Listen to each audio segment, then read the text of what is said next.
overcome. Yes, He has overcome. We will not be shaken. We will not be moved. Jesus, you are here. Carrying our burdens, covering our shame. He has overcome. Yes, He has overcome. We will not be shaken. We will not be moved. Jesus, you are here. I will live, I will not die.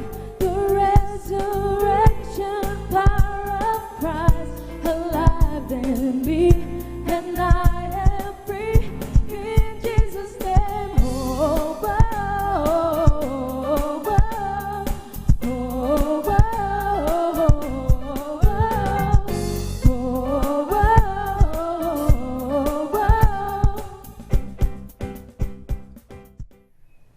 Hari ini saya coba akan ngebahas soal Paulus, saudara.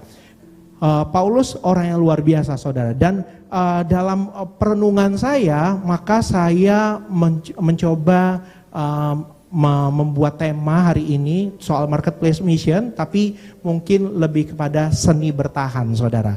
Kadang-kadang seringkali kata-kata bertahan ini tuh perlu seninya juga, saudara. Kadang-kadang ada sesuatu yang perlu kita harus bertahan. Kadang-kadang juga harus kita lepaskan sesuatu, saudara. Saya mau bawa ajak saudara dalam hasil perundungan saya. Kita bisa tahu bahwa Paulus itu memiliki masa lalu dan setelah dia pertobatan dia gitu. Jadi masa lalunya Paulus itu adalah seorang penghujat, lalu penganiaya dan orang yang mempertahankan hukum Taurat Yahudi, saudara.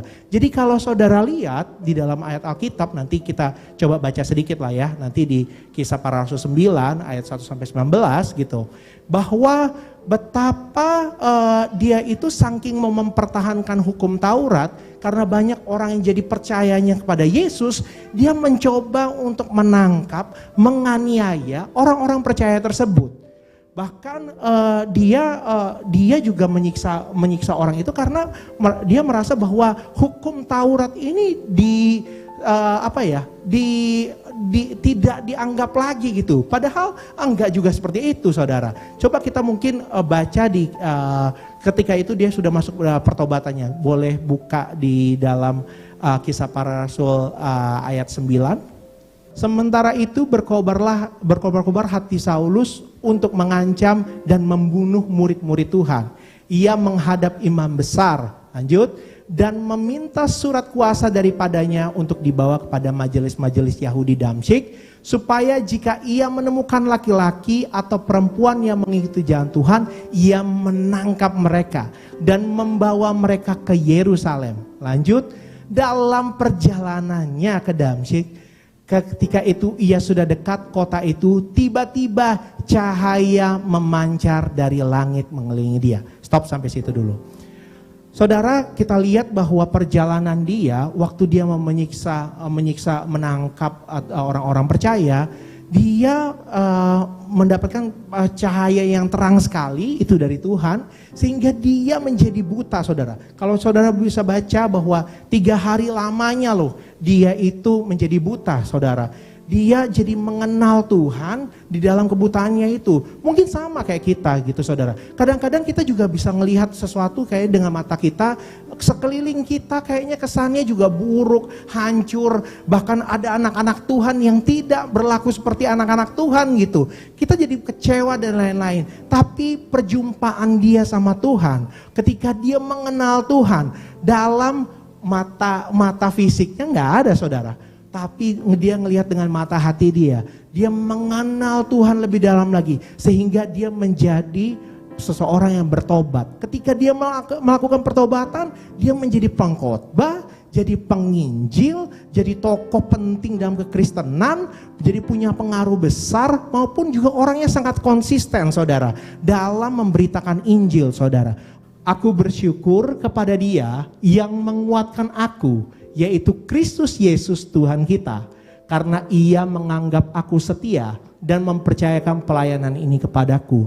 Aku yang tadinya seorang penghujat, dan seorang penganiaya dan seorang ganas, tetapi aku telah dikasihinya karena semuanya itu telah kulakukan tanpa pengetahuan, yaitu di luar iman. Malah kasih karunia Tuhan kita itu telah dikaruniakan dengan limpahnya kepadaku dengan iman dan kasih dalam Kristus Yesus. Perkataan ini benar dan patut diterima sepenuhnya. Kristus Yesus datang ke dunia untuk menyelamatkan orang berdosa. Jadi Tuhan Yesus bukan datang di dunia ini untuk orang-orang yang bersih, saudara, tapi bahkan untuk orang-orang berdosa gitu. Dan di antara mereka akulah yang paling berdosa. Tetapi justru karena itu aku dikasihi agar dalam diriku ini sebagai orang yang paling berdosa, Yesus Kristus menunjukkan seluruh kesabarannya. Dengan demikian aku menjadi contoh bagi mereka yang kemudian percaya kepadanya dan mendapat hidup yang kekal.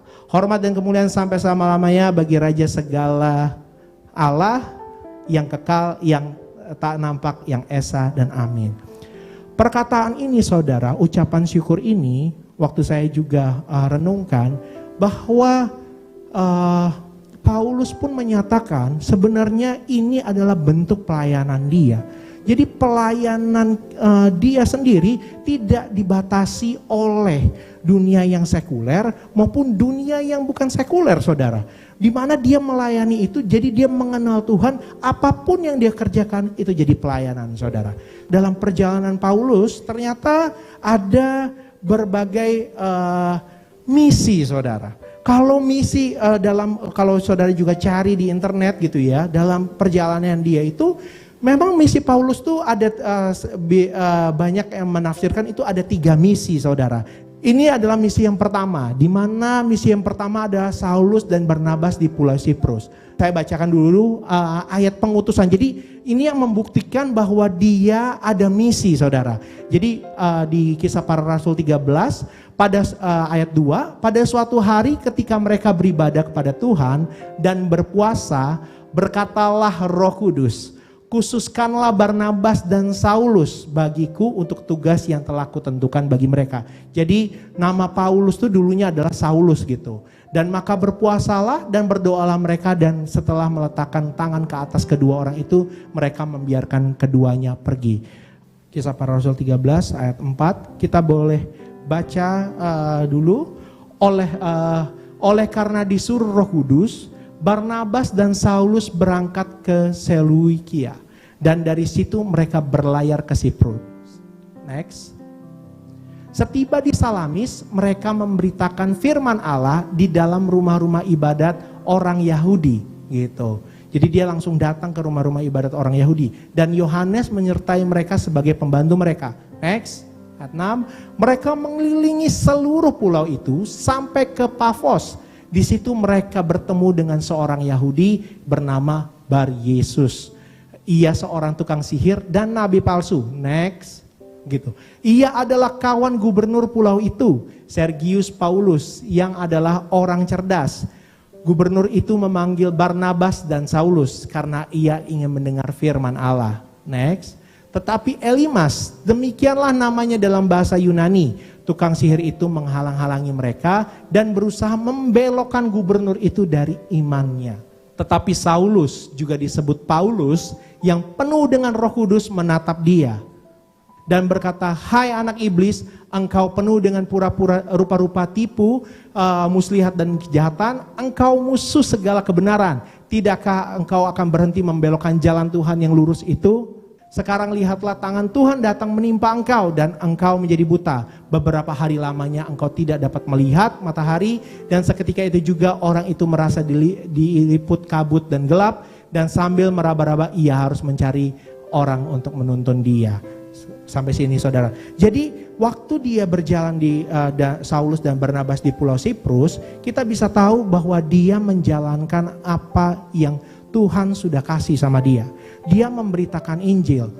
Yang pertama dia datang ke rumah ibadat, dia mencoba dia berkhotbah dan lain-lain, sehingga ada seorang gubernur yang jadinya makin mengenal Tuhan dan dia bertobat, saudara. Jadi kalau nanti kita baca lagi ya saudara, bahkan di rumah-rumah ibadat itu terjadi konflik juga. Nanti kita baca di misi kedua, misi ketiga, itu ada konfliknya juga dengan orang-orang Yahudi yang belum percaya sama Tuhan Yesus, tapi tetap percaya kepada hukum Taurat Yahudi gitu. Nah, next kita coba ke misi kedua gitu. Misi kedua, coba kita buka Kisah Para Rasul 16. Pada hari Sabat kami keluar pintu gerbang kota. Kami menyusur tepi sungai dan menemukan tempat sembahyang Yahudi yang sudah kami duga ada di situ. Setelah duduk, kami berbicara kepada perempuan-perempuan yang ada berkumpul di situ. Seorang dari perempuan itu yang bernama Lydia turut mendengarkan. Ia seorang penjual kain ungu dari kota Tiatira yang beribadah kepada Allah. Tuhan membuka hatinya sehingga ia memperhatikan apa yang dikatakan oleh Paulus. Next.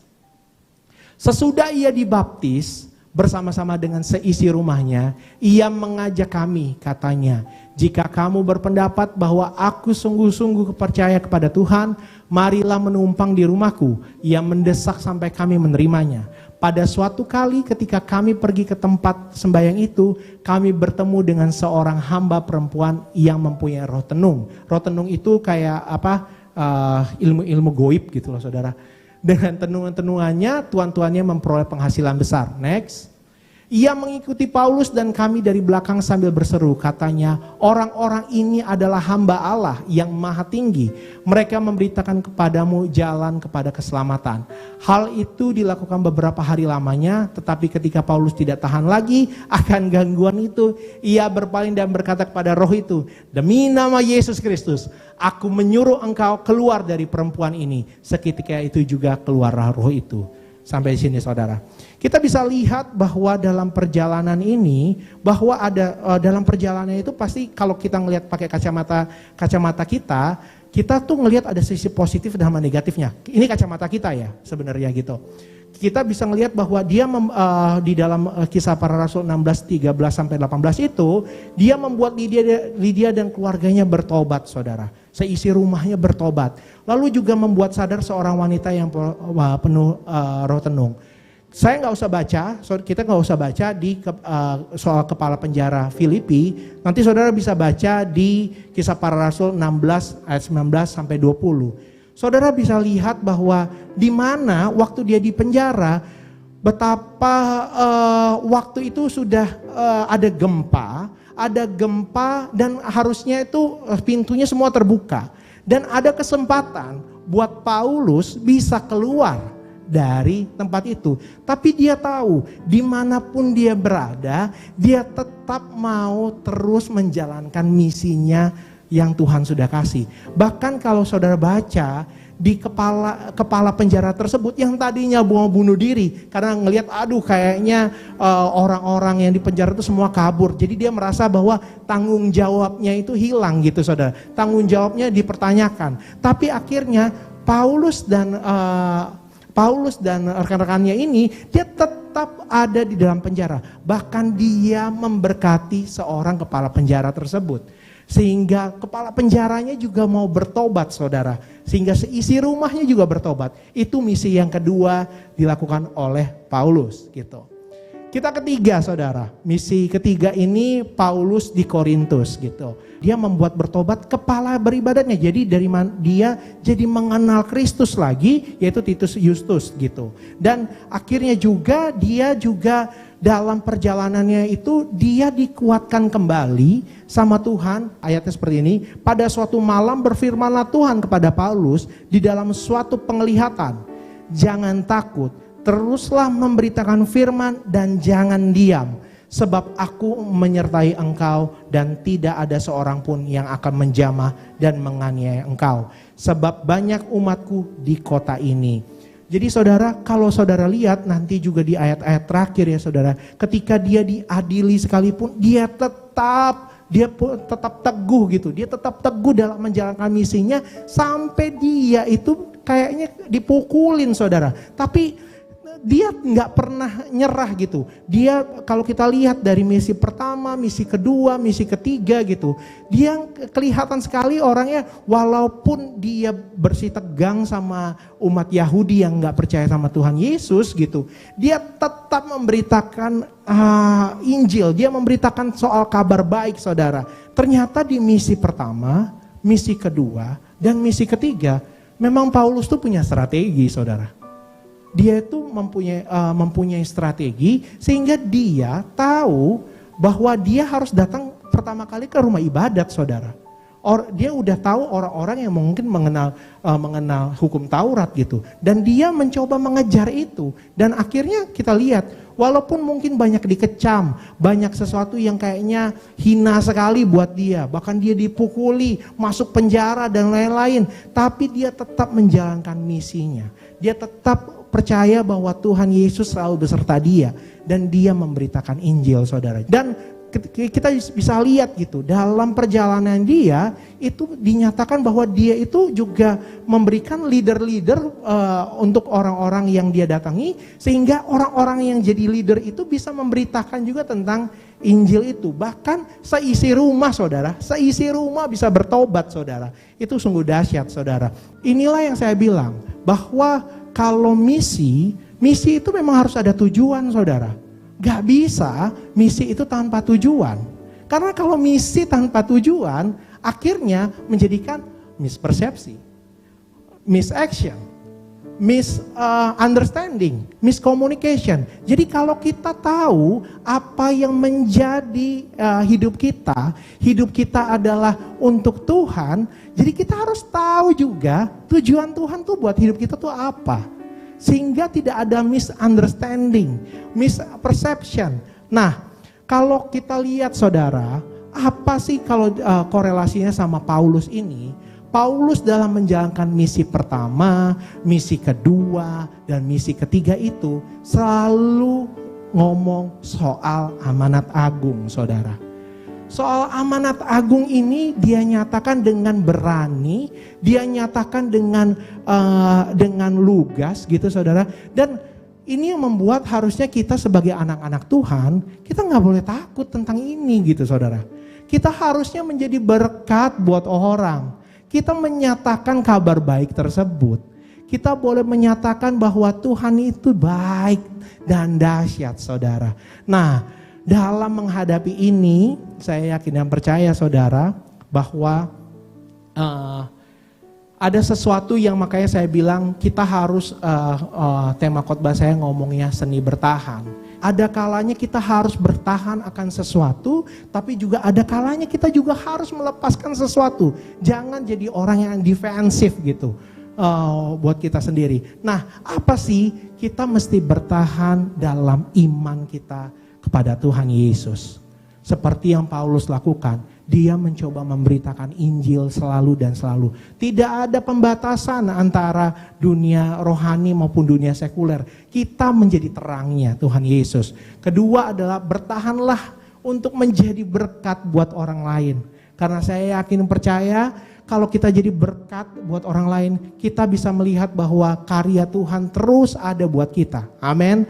Bertahanlah juga menjalankan amanat agungnya Tuhan, di mana kita boleh memuridkan orang-orang di luar sana, orang-orang yang belum percaya. Bahkan orang-orang yang percaya sama Tuhan juga belum tentu dia mengenal Tuhan lebih dalam lagi. Itulah tugasnya kita salah satu. Dan salah satunya adalah kita harus melepaskan, jangan defensif terhadap apa yang membuat kita terikat untuk sesuatu yang menjadi penghambat pertumbuhan imanmu gitu. Dan lepaskanlah masa lalumu yang buruk-buruk tersebut, seperti Paulus, apa yang menjadi masa lalumu itu biarkanlah berlalu dan hiduplah dengan sesuatu yang baru. Dan lepaskanlah hidup yang tidak bertanggung jawab atau tidak berintegritas dalam Tuhan. Amin saudara, biarlah kita boleh terus menjadi seseorang yang menjadi seperti Paulus contohnya, dan kita mau terus mengandalkan Tuhan dalam hidup kita. Amin saudara.